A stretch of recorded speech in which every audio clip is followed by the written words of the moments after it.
Okay, hello, happy Friday. Welcome to Sacred Design Fridays with me.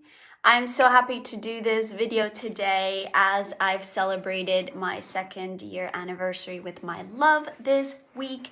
And I wanted to just go right into it because I have a lot to share about this topic. And in today's video, I am going to share with you exactly how I manifested this man and this amazing relationship in my life through designing my home and my life into a sacred space. So if you're new to the group, welcome. I am Paula Agudelo and I am a sacred interior designer and coach.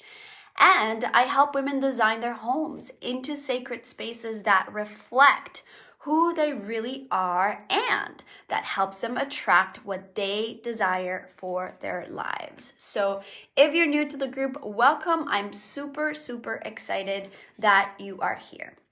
So to get right into it, let's talk a little bit about how love relationships can be so tricky. So many of us have experienced relationships that are, painful, hurtful. We have gone through so many painful patterns of love, heartbreak. We have gone through maybe attracting the wrong men in our lives, men that are emotionally unavailable, who are alcoholics, workaholics, so many different kinds of issues as women we go through in our lives through relationships with men. Every woman I've ever talked to, friends, clients, coworkers, have tons of stories around heartbreak and around feeling unfulfilled in their current relationships, in their marriages, and in their loneliness as well if they're not in a relationships. And so there's so many different challenges in these areas of our lives. And I am not a relationship expert, nor do I claim to be one. But what I wanted to share with you in this video is how I have been able to switch so much of that painful past of relationships into this amazing, authentic relationship that is not just a fairy tale vision of what it should be. It's an authentic expression of who I am. It's an authentic evolution. It's an authentic partnership where we grow, where we hold ourselves accountable, where we have space to show up as we are. And in this context of sacred design, where I get to show up exactly as I am without the expectations of all the shoulds and all of that. And so I love talking about this because I've been able to manifest that for myself and it feels amazing, but I also have been able to help my clients inside of my coaching program be able to do the same exact thing. In fact, one of my dear friends who was a client when I first met her, not only manifested the love of her life, but also hired me to help her design a home where she could have space for her love. And I ended up facilitating and officiating her wedding, which was an exceptional example of how powerful this manifestation can be. And that was really a dream come true. And so I was really, really excited when that happened and just really deeply touched and honored. And just like her, a lot of my clients have been able to not just attract men in their life, men that feel like a good fit for them through designing their bedrooms and their office spaces, but also have been able to shift existing relationships from feeling stuck, feeling lonely, feeling whatever of all those issues I just mentioned into a space and a relationship that feels a lot more intimate, a lot more real, a lot more fulfilling. So deep down, and this is the core of what I work through with my clients and what I work through with myself. Deep down, as feminine beings, as women, we are longing for so much. We are yearning for deeper love. We are yearning for deeper understanding. We are yearning for more. We want more. We want more money. We want better sex. We want a better, more fulfilled life. And that is part of our DNA, is part of our feminine essence, to desire to be filled. And when we think of that in that sacred femininity context, there is so much of what that feeling of yearning has created in our lives in terms of confusion, right? We have grown up feeling ashamed for that. We have been cataloged as too needy, too clingy, too emotional, too this, too that. Like, we are too much. And so what we have done to ourselves in growing up that way is we have shamed ourselves to feel. We have stopped ourselves from fully owning our desires, from fully owning our yearning, from fully owning what we feel and opening our hearts in a way where we can be vulnerable and also strong. We have this old sort of paradigm and sort of old belief that feeling too much or being too emotional or being too sensitive is a weakness, where really, when it's channeled in the proper ways, when it's channeled in a devotional way, it's actually a very powerful thing. It is why women of this time and age, and I don't just mean women in terms of gender, but that feminine essence in this time of age can be such a leader to the world, in the world, not just in relationships, but in our parenting, in our businesses, in our careers, in the world. And so that feeling of yearning is something that we weren't taught to connect to. We were, like I said, we were ashamed for that. We weren't shown how to create space for that in our lives. And so because of that, we end up attracting the wrong person. We end up ignoring our own needs, ignoring our own voice, ignoring our own intuition and our own values. And we also end up believing that we need a man, or that we need a relationship, or that we need all of these external things to fulfill us, to complete us, to help us feel happy or successful. But instead of that, right? What if we were taught how to embrace our desire and our yearning and our feelings in a deeper way? Am I right? Can you guys relate to this? Let me know if you're watching the replay or if you're live. Please let me know. Is this something you connect with? Because I know that, like I said, so many of the women that I've talked to and shared about this topic are just so grateful to be having these real conversations. I mean, a lot of the women's circles that I've been a part of or that I've led, we cry, we reveal our hearts in such a deeper way, and that creates room for that real man in our life, okay?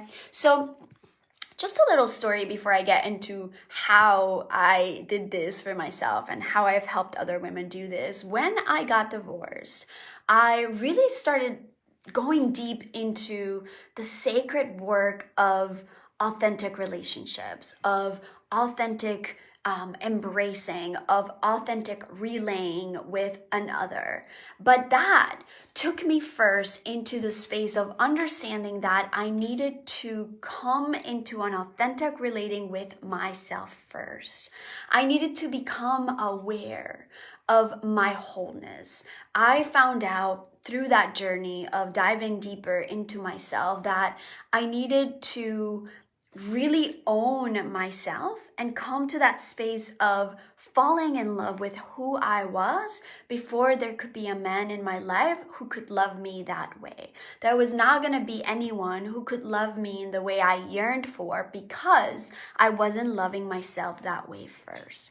So that was really the first thing that came to me when I embraced that journey of diving deep into authentic relationships with myself.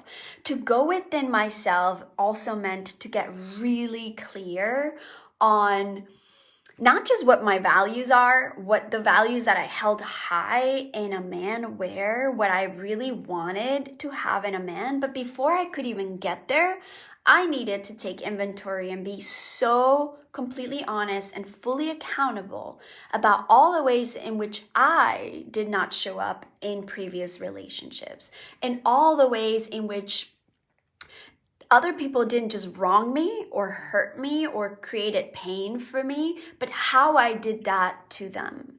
And that is a really hard process to go through. If you've ever done deep inner work, it is not always easy to face yourself, look at yourself in the mirror and recognize you had you took part in those broken relationships, part of that heartbreak, part of that pattern of pain that you may have been stuck in for decades sometimes, is because you've been a part of that. And so it's a lot easier sometimes after a breakup to blame the other person, look at all the areas in which they didn't show up, look at all the areas in which they dropped you or whatnot. But the truth is, there's a lot that we brought to the relationship that caused that pain as well.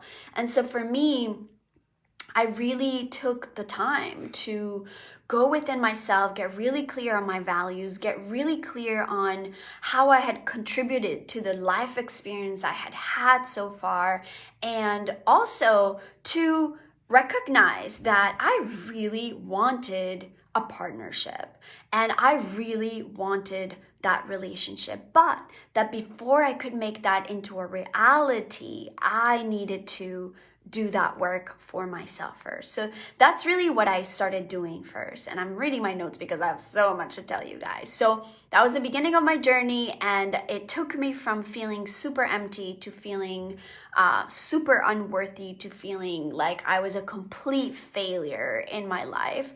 And slowly I needed to just start putting the pieces of my broken heart together. And at this time, I remember really this story about, I don't know if you guys have heard this, but this story about this Japanese vase when it broke or it breaks, it's part of a tradition or a legend. And you know, when this vase breaks, they would put it together and glue it back together, and all of the cracks in which these parts would come together, they would actually coat them with a coating of gold. And so the vase actually, instead of being smooth, kind of looked like a mosaic with an inlay of gold in it. This is kind of like the designer in me describing this, but that made me think of, that's exactly the process we go through when we take the time to take each part of our broken heart into a big puzzle of our wholeness, and to see our previous heartbreak, to see our previous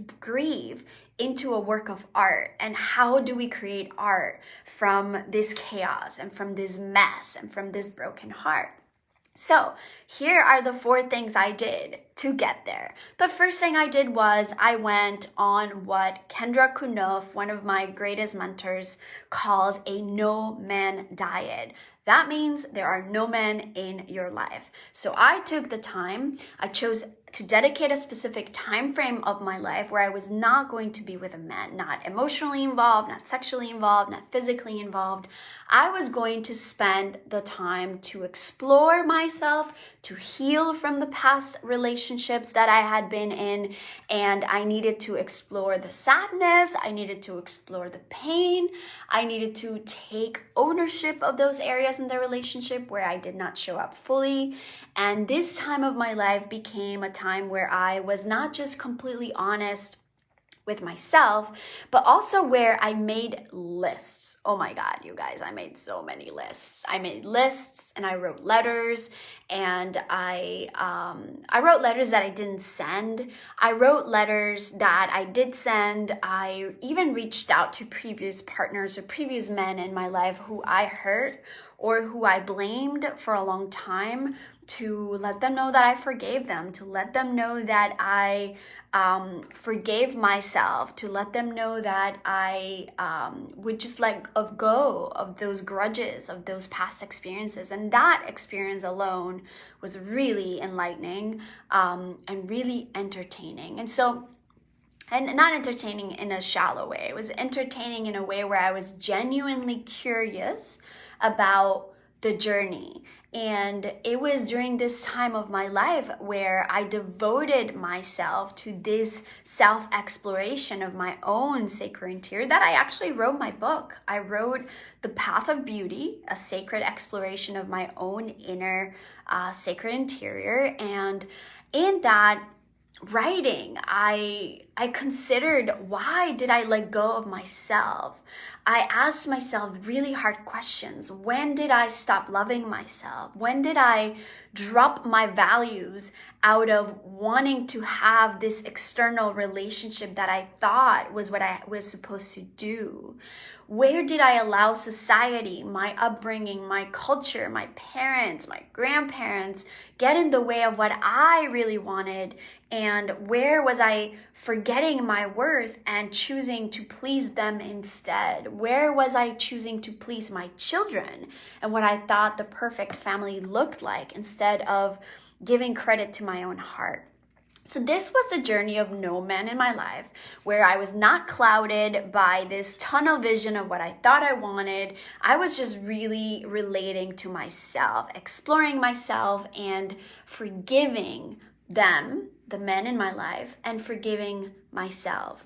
I took the time to make this a priority in my life. And like I said, this is the time where I wrote my book and where I connected to my aloneness. I guess that's really the biggest point, is in going through this time of my life, in this no man diet, I let go of this exterior shell of what I needed to look like or feel like or be like to be with a man. Although I knew that this partnership ultimately was my deepest desire, I was only going to be committed and devoted to me, to being in relationship to myself. So that's the second part of this journey, was that after the no man diet, I just got to a place where I could look at myself in the mirror and really know myself and really love myself. I was able to enjoy myself in a way that I could start living my life in the way I really wanted. So that was the thing I did. I tuned into my body. I tuned into my heart. I lived my life how I would if I was in this relationship I was dreaming of. I went to every workshop I could on relationships, on love. I read every book I could get my hands on in terms of self-development. I did coaching programs. One of them was Calling in the One. And it was really beautiful because Calling in the One was all about calling myself to be the love relationship for myself that I needed, that I wanted, that I yearned for. And that was really, really amazing. On a physical level, I also started, going to places that I loved to go to on my own with no intention of meeting anyone. I started riding my bike. I started taking myself out on dinners on my own, where I remember one time I had like an eat, pray, love moment where I ordered myself this giant bowl of pasta and red wine and just had a blast being alone. And I did that consecutively. This is also a time of my life where I learned a lot about embodiment practice, such as tantric dancing, tantric self-pleasures, tantric breath, and really became committed to exploring myself sexually, committed to exploring myself physically, and not just sexually, but to be able to embody joy and pleasure in my body through chanting and singing and dancing, and really just being connected with how I moved in the world, okay? This was a time where I cried my eyes out. And in fact, this part of embodying that sacred essence of my feminine essence is a practice I still do to this day, and is a practice that I attribute to my relationship being successful and my relationship being authentic, more importantly than successful, because I don't let go of that connection to myself. Every single day, I make room to not just cultivate this very disciplined part of me, right? You probably have known through meditation, through Kundalini yoga, that's this very masculine approach to spirituality. But in a more feminine way, which is more flow, it's more at ease, it's a lot more spontaneous. I also do that every single day. I have times where I cry and consciously create time to cry. I have set times where I dance, where I take baths, where I journal, where I take myself out on dates still till this day, because at the root of it, in order to have that which we want on the outside, meaning the man, the relationship, the career, whatever that looks like for you, we need to feel as if we have that right now. And that was really the biggest lesson I learned in all of this journey of attracting the love of my life. So I did all of that. I committed myself to that. I devoted myself to that. And in that process, I also did something really cool, which was to write love letters to myself. So I would visualize what this man I wanted in my life looked like, smelled like, what he was about, what career he was into, how much money he had, how he showed up in the world. Was he an animal lover? Was he a vegetarian? I went through such specific, concrete, qualities of this person, and I visualized that. And in that vision, I wrote love letters from him to myself. And that was such a beautiful thing to do. And I actually just found that letter the other day when I was going through my love altar and I was redoing it. And I reread it and I cried with gratitude, because that is exactly what I have. And it's exactly what I'm currently grateful for.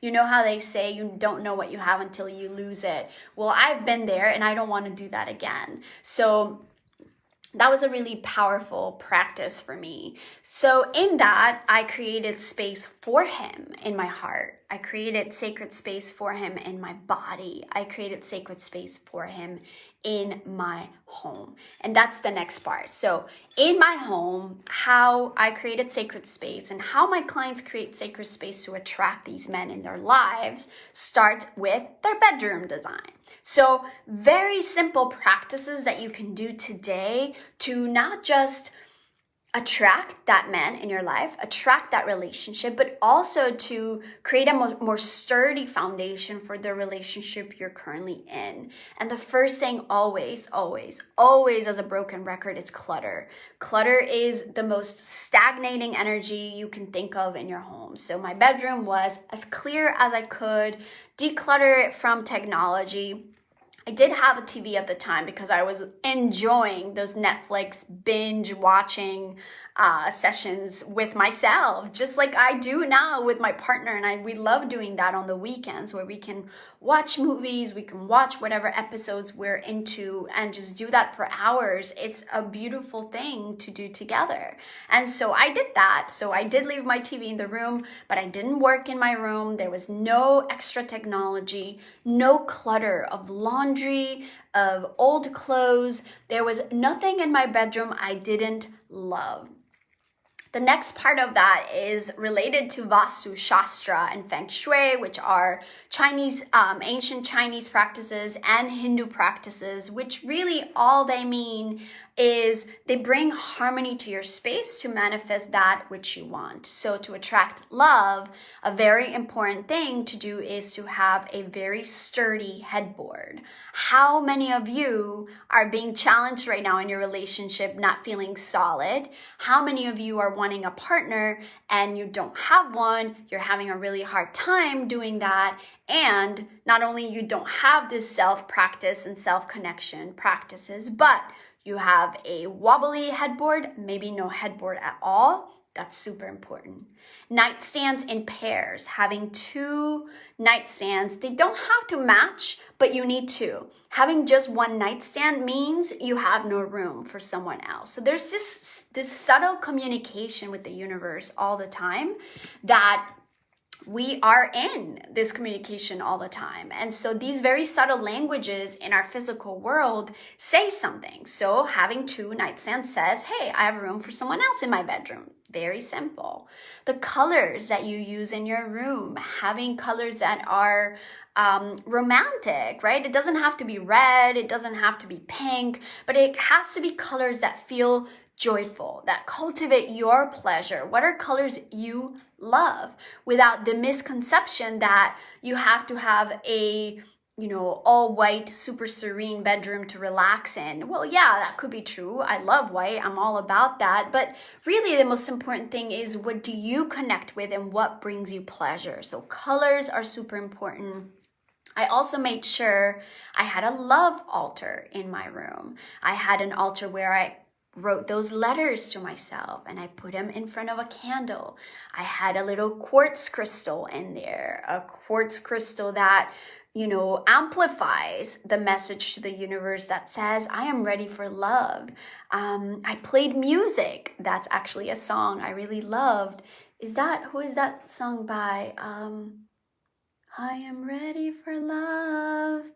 Anyways, I don't remember who sings that, but it's called I Am Ready for Love. I love that song still to this day, and I used to sing that all the time. So really making that sacred little altar that absorbs your energy, absorbs your deepest desires, absorbs your yearning for that relationship. That was a big part of that. Flowers. I always had flowers in my bedroom and always still have flowers in my bedroom. I bought flowers to myself all the time. My boyfriend now loves to buy me flowers. In fact, every time he goes grocery shopping, he always brings me flowers. And it's such a beautiful thing that we look forward to every time he does that. It's very sweet and really special, and I don't take it for granted. I love it and I'm grateful for it. What else did I do in my room? I think that's probably it. Oh, one more thing is having images of intimate things, right? What are you connecting intimately with? So for me at that time, it wasn't a relationship necessarily. It wasn't a picture of a couple necessarily. It was images of how I felt intimate with God, how I connected to the Creator, how I connected with the ultimate relationship of love. And that to me was nature. So I had images of oceans and water and landscapes and flowers and things that felt romantic, but not in that, again, Disney version of romance, but in a true deeper level of intimacy. That was really, really important to me in decorating my home.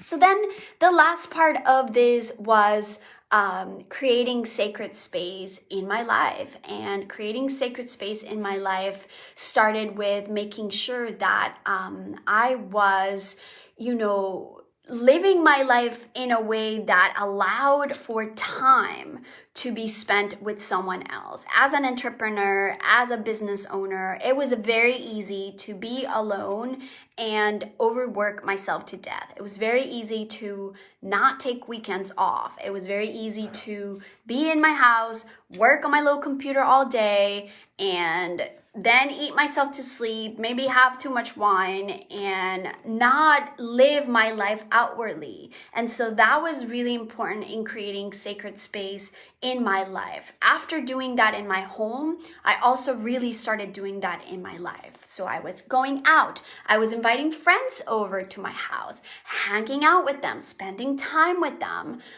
playing game boards, watching movies, having food that we were cooking together. It was really important to be social in a way that was fulfilling to me and what I enjoyed doing. And so from that space, I then decided to really learn about authentic relationships in terms of what we expect out of men, what men expect out of us, and what we as women have to offer. So this is a time where I did deep immersive training around authentic relationships. I got certified in authentic relationships and really started understanding the polarity, that attraction. I also started really understanding what does it mean to be in that kind of puppy love phase where you have all these hormones, all this chemistry of love, all this passion, and that's amazing. But we all also know that only lasts this much, right? That only lasts for a certain time unless you consistently cultivate it, right? And unless you consistently and artistically, this is something I learned a lot about, was the artful and artistic expression of polarity. So what that meant was that as a feminine essence, I had a responsibility to myself to be vulnerable, to reveal the depths of my heart instead of getting really guarded by my assumptions, instead of leading men and telling them what to do and bossing them around and expecting them to be this way, but not really explaining that I wanted to be felt in a specific way, that I wanted to be heard in a specific way. So this was a time where I really got familiar with what it meant to create that polarity and how I can basically impact how we as women can impact and evoke how our men communicate with us. This was key, you guys. So if you've ever heard me speak of John Wineland, that means you've been watching me for a while. If you never have, then that means maybe you haven't been around my world so much, because I talk about John Wineland all the time. Check it out. Do yourself a favor. If you're into sacred, intimate relationships, check out Kendra Kunoff and John Wineland. My ultimate mentors in sacred and intimate relationships. They are incredible and explain the art of polarity so beautiful. What I did after that, I know I'm keeping you guys in this waiting to know more about the story. What I did after that was I decided it was now time to take into action and put myself out there to practice what I had learned. Because it's one thing to read all the books, it's one thing to do all the workshops, is one thing to logically have this intellectual experience of what that means, but it's a very different story to embody it and to feel it in your skin, in your body. And so when I felt ready, and when I felt like I really was ready to put myself out there, I did that, and I did it treating it as a sacred space. So at that time, I had moved into coaching online. So I was no longer going to my clients' houses. I no longer had a job. I no longer had to leave my house. So that made it really challenging to put myself out there to meet somebody, because I wasn't really going anywhere. This was pre-COVID, by the way. I've been in that quarantine sacred home space for a long time. And what I did at that time was I recognized that I had this stigma around dating apps and around being in the online world, and I was very resistant to it. It felt shallow, it felt inauthentic, it felt yucky to me. But it wasn't until I was willing to explore that belief that I realized it's what made sense to be in the dating world online, because I worked online, because I wasn't going out. Nobody was going to knock on my door to go out on a date. And so I took a plunge and I did it. To be totally transparent and honest, I did it not fully feeling confident that I wanted to do that, but I did it anyway. All my friends were doing it, so I was gonna give it a shot, and I was gonna just have the best experience I could. Well, I learned very quickly that dating apps are very tricky. I learned very quickly that they were just yucky overall, to say the least. I came across with some very interesting people that I was not interested in meeting whatsoever, but I did that with such a sense of curiosity. I wasn't expecting anything. I wasn't expecting anyone. I was having fun. I was having fun with cultivating that polarity, even through text messages, even through, chatting on video like this, kinda. I learned that I had a say in what I evoked from others and how I could lead, how they communicated with me through my body, through my breath, through the words, through the way I was showing up. And that was the yogic path of relationship that I was on. And so very quickly, I learned that I needed to look at this virtual dating space in a much more sacred way. So I started this little ritual where I finally joined Hinge, which is where I met my love. And every time I would get on the app, I would pray and I would create this very focused intention on why am I here for? I wasn't just there to hook up with anybody. I wasn't just there to get a free dinner or all of the other reasons in which people might go on a dating app, which is totally fine if that's what they're into. But I knew that wasn't going to be my path. So I made it a very sacred ritual to always pray before I got on this app. And I took the time to really absorb the energy of the person I was looking at. I really took the time to always have that vision of what I wanted and that intention very clearly. So I would write affirmations about the man I wanted to attract in my life, and I would read them before I would get on this app. I swear to you that this practice changed not just my life, because I actually met the love of my life through it, but I also made amazing friends through that and created amazing networking connections for my business. It just opened up such a wider experience of what it could be, And so that goes to show you that how you embrace something, how you do something really does come back to you. A really big exploration around that was this idea that there's no good men out there.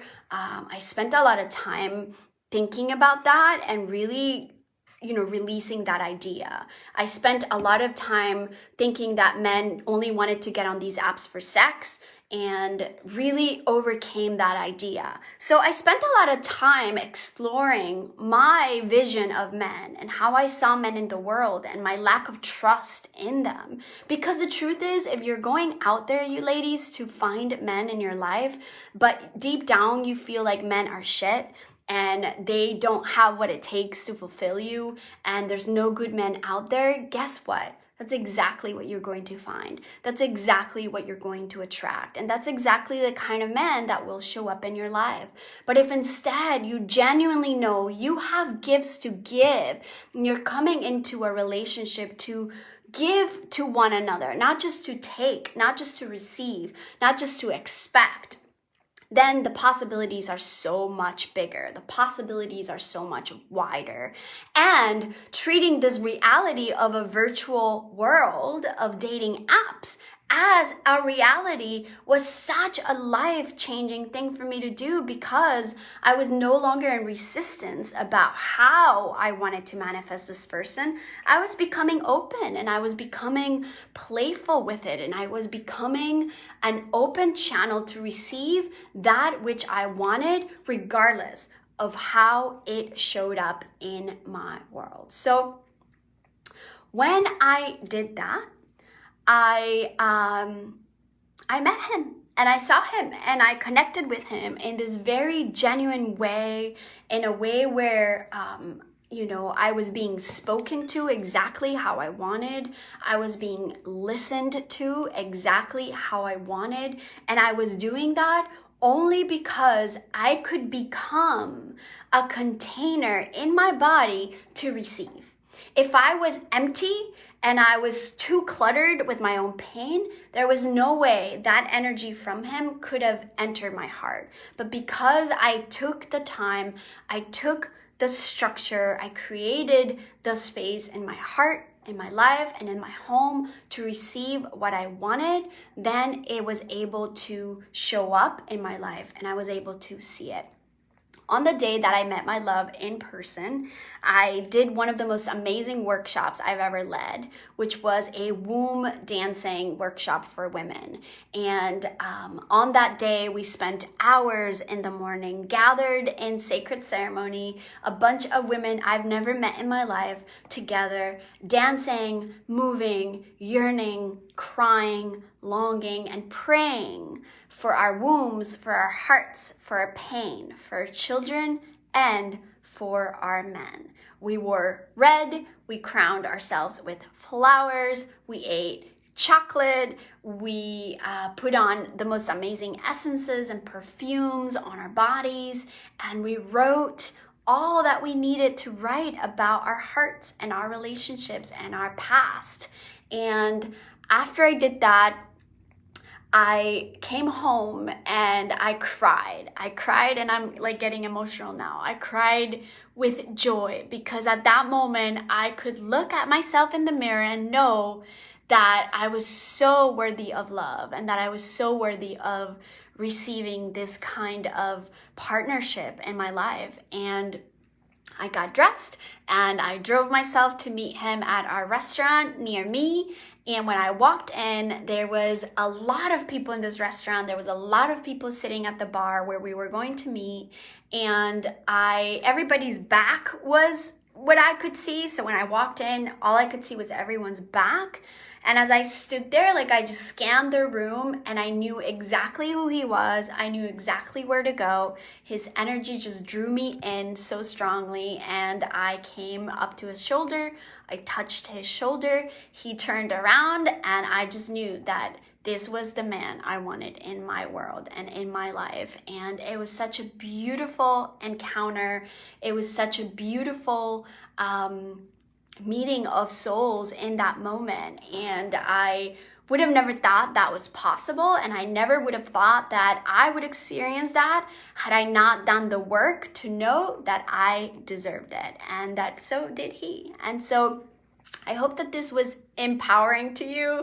I hope that this was inspiring to you. I hope that this was a seed planted in your heart, no matter where your journey in relationships are or is.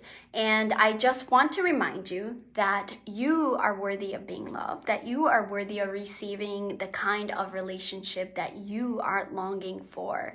And that if you take those steps in your life to get really clear on who you are, what your authentic relationship with yourself is, if you get really clear on the energy you bring to the relationship, the polarity and how it magnetizes into your life, how you speak, how you move, how you dance, how you feel, if you can connect to your joy, to your pleasure, and if you can hold really high standards for yourself in what is non-negotiable for you, you have the room to have the dream relationship you want.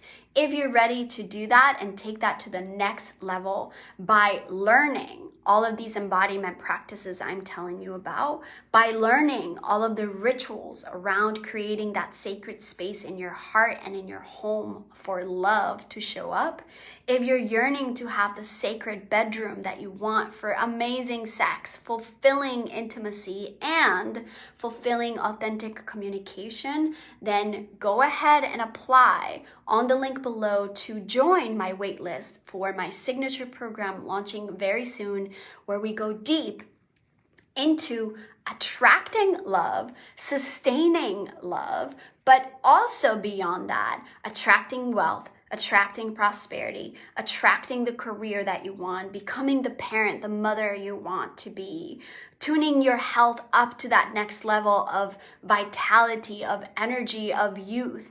All of these things are done through designing your home. Designing your life can start through designing your time and your space. And that is what we will do together inside of my 9-week signature program. Not open just yet, but waitlist is open. So if you're interested, go ahead and apply. I'm going to put the link down below. If you have any questions, if you have any comments, if you want to just be happy for me and celebrate with me, please message me. I so crave this interaction with women. I so crave this interaction with vulnerable women who are willing to do the work, because the truth is, ladies, we've been in competition with each other for way too long. We've been jealous of each other for way too long, and we need to just be there for each other and support each other as sisters. Hold space for our pain, hold space for the healing we still are doing. Trust me, this journey of healing is not over. The journey of healing never ends, in my personal humble opinion. And the journey of holding men to a higher standard continues. I think of this all the time with my children. I'm raising daughters who will become lovers one day, who will become mothers one day. We have a responsibility to ourselves and to each other. So let's gather together, let's join together, let's empower each other. If you're interested in going deeper in this work of sacred femininity and of designing your home to attract love into your life, please apply, message me, comment below, take action, whatever it is, to move forwards towards the direction of where you want to go, because that is how you communicate to the universe that you are ready for love. I love you guys, and I will see you next Friday. Thank you for listening to my story. Sat Nam.